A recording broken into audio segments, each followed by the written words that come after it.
የብልጽግና እሳቤ እኔ መራው አድሚኒስትሬሽን እሳቤ በፉክክርና በትብብር መካከል ሚዛን መጠበቅ ያስፈልጋል። ሁሉን በፉክክር ብቻ ካደረግን ውጤታማ አንሆንም ብለን እናምናለን። ለምሳሌ ትብብር በሚመለከት መቼም ሁላችሁም በኢትዮጵያ ፖለቲካ ውስጥ እድሜው ቢለያይም ያሳለፋችሁ ሰዎች ናችሁ። አሁን ባለው አድሚኒስትሬሽን ከሚፎካከሩ ፓርቲዎች 273 ሰዎች በተለያየ ደረጃ በአመራር ተሳትፎ ይሰራሉ።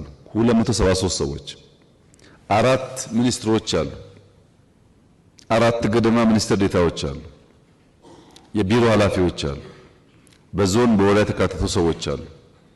273 የሚፎካከሩ ፓርቲ አመራሮች አሳትፌ አብሬ ሰራለሁ ያለ መንግስት ለትብብር ቦታ እንዳለው በቂ ማሳያ ሊሆን ይችላል። ሰዎች የሚያዩት ፕሮፌሰር ብርሃኑን ወይም ዶክተር አረጋዊን ወይም ዶክተር በለጠን ብቻ ሊሆን ይችላል።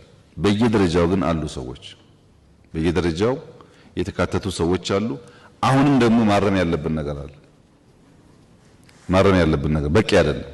ምን ፈልገው ያካተትን የተሻለች ኢትዮጵያን መፍጠር ነው እንጂ የብልጽግና ኢትዮጵያ መፍጠር አይደለም።